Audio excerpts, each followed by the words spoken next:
perspectives. Alors, je vais prendre Vincent Rolland du groupe des Républicains. Oui, messieurs les présidents, monsieur le ministre, merci.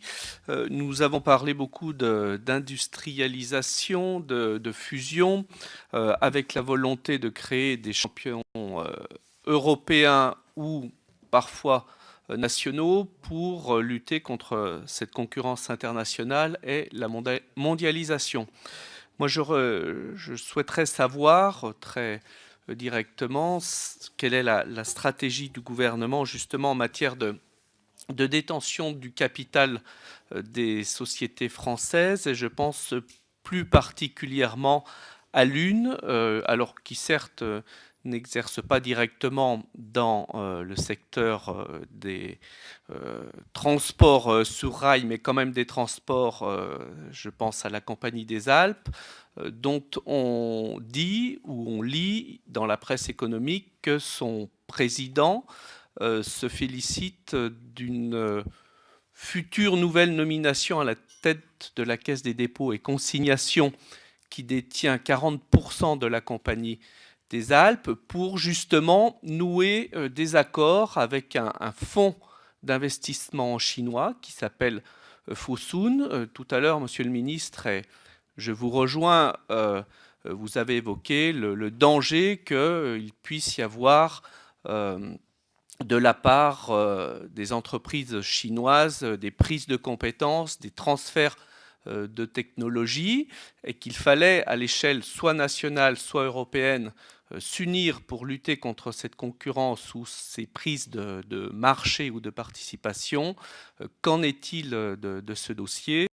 Est-ce que là aussi vous serez actif pour préserver les intérêts nationaux contre des intérêts étrangers, sachant que cette société peut très bien grandir et se transposer à l'international avec de l'actionnariat régional ou de collectivité. Merci. On va prendre toutes les questions qui restent. Il en reste 3, si j'ai bien compris. Et puis le ministre fera une réponse dont je ne doute qu'elle sera complète à toutes ces questions. D'abord, Madame Marie Lebec pour le groupe de la République En Marche.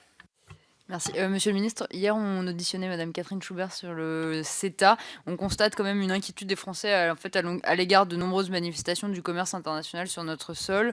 C'est le cas pour les rachats d'entreprises comme on en a parlé ici aujourd'hui, sur les prises de participation, sur des achats importants de biens immobiliers, la signature de traités du commerce.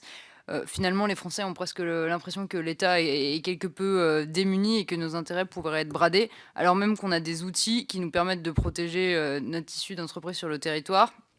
Je pense notamment à l'intelligence économique. Ça consiste par exemple à détecter les mouvements hostiles de concurrents sur notre sol, parer les opérations de déstabilisation de nos groupes, les attaques pour acquérir nos sociétés, nos savoir-faire, sur des informations sensibles.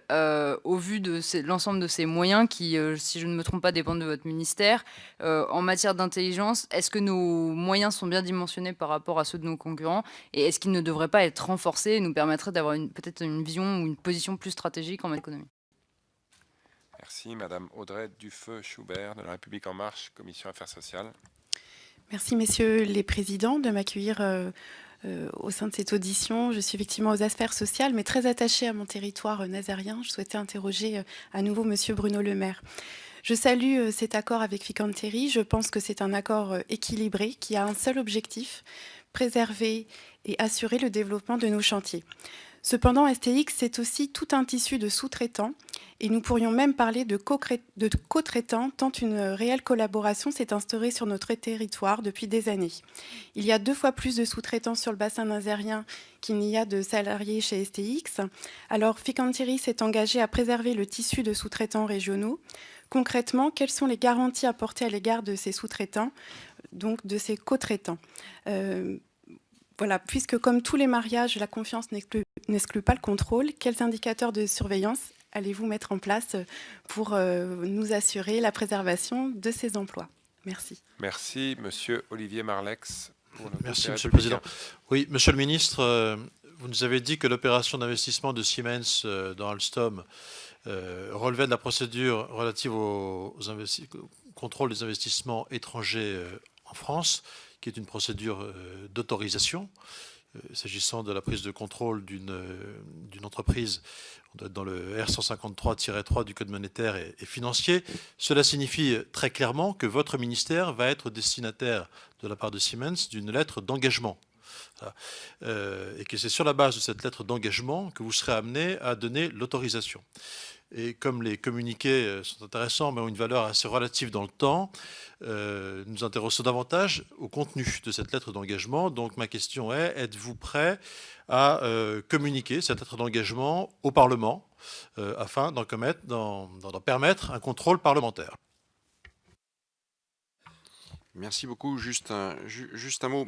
Vous évoquiez tout à l'heure les difficultés de l'industrie. J'en profite puisque la Commission économique est là.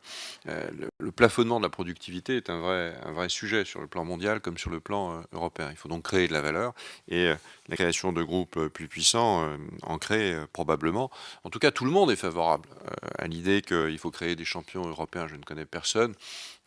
En tout cas, pas grand monde défavorable à l'idée qu'il faut construire des champions au niveau européen. La vraie question est une question qu'on pose depuis le début, qui est la question de l'équilibre des relations entre ces différents partenaires. Airbus, vous avez raison, Monsieur le Ministre, on parle d'Airbus quasiment toutes les semaines et tout le temps, à tort et à travers, mais il y a une chose dans Airbus, c'est la création d'une unité partenariale équilibrée. C'est compliqué à faire, évidemment, dans le temps, mais c'était et c'est toujours équilibré. Et cette volonté d'équilibre, elle est plutôt absente dans ce qui est proposé aujourd'hui. Enfin, vous avez raison sur l'environnement fiscal et social de l'industrie, il faut l'améliorer. Et dans le débat public, il y a déjà depuis longtemps d'ailleurs cette idée d'alléger les charges au-delà de 2,5 SMIC. Vous nous avez indiqué que c'est un sujet qui vous préoccupait et je pense que c'est évidemment un sujet très préoccupant. Le chômage est aujourd'hui en deçà de 2,5 SMIC, mais l'avenir est aussi, en tout cas dans la compétition internationale, on sait bien que ces salaires qui concernent beaucoup l'industrie, c'est une demande très forte de l'industrie, ces salaires sont évidemment très concernés. Donc nous participerons évidemment à ce débat qui est un débat ancien, qui est un débat qui a été public encore ces derniers mois et sur lequel il va falloir définitivement trancher. Et je crois que vous avez la parole pour les réponses. Merci Monsieur le Président. Je rejoins en tout cas totalement ce que vous venez de dire sur la question du coût du travail. Je précise juste parce que parfois on a l'impression que l'argent public se trouve sous le pas d'un cheval, que déplafonner les allègements de charges au-delà de 2,6 SMIC, c'est au minimum 3 ou 4 milliards d'euros de dépenses publiques supplémentaires. Donc je préfère envisager, le moment venu, si les comptes publics sont rétablis, de dépenser cet argent sur la compétitivité de notre industrie, parce qu'Éric Woerth l'a très bien dit, c'est là qu'est l'enjeu, plutôt que de le dépenser dans des participations de l'État. Et c'est des choix. S'il y avait des centaines de milliards d'euros d'argent public de disponible, ce serait différent, mais là, ça n'est pas le cas. Première question qui m'a été posée sur le contrôle de la propriété industrielle et le transfert de technologie. Oui, ça fait partie des garanties qui sont fixées dans l'accord pour qu'il n'y ait pas de transfert de technologie. S'agissant de l'accord sur Fincantieri et les chantiers navals, ça vaut également pour les accords entre Siemens et Alstom. Véronique Louwagie, vous m'avez interrogé sur l'activation de l'option. Nous avons effectivement mis en place cette option d'achat, mais rien ne nous oblige à exercer cette option. Et le choix que nous faisons, pour des raisons que j'ai déjà indiquées, de surcoût, de vente massive, de risque de spéculation, est effectivement de ne pas exercer cette option d'achat. Ensuite, sur les propos qui étaient tenus en novembre 2014, ce qui nous a amené à prendre cette décision, c'est effectivement une accélération de la compétition mondiale, dont j'ai parlé précédemment, qui a surpris tout le monde. Mon évaluation, c'est qu'il se passera la même chose dans le secteur aéronautique d'ici peu de temps. Nous avons aujourd'hui 2 acteurs mondiaux. Le 3e acteur mondial, qui sera chinois, ne mettra pas longtemps à émerger. De la même façon que l'acteur ferroviaire chinois, que personne n'avait vu venir, s'est créé en l'espace de quelques années, avec regroupement, aide d'État massive et entrée sur les marchés étrangers avec une puissance considérable et des capacités à gagner les appels d'offres spectaculaires, parce que des coûts bien moindres, lorsque l'appel d'offres se fait sur le mieux-disant, la Chine est systématiquement mieux placée.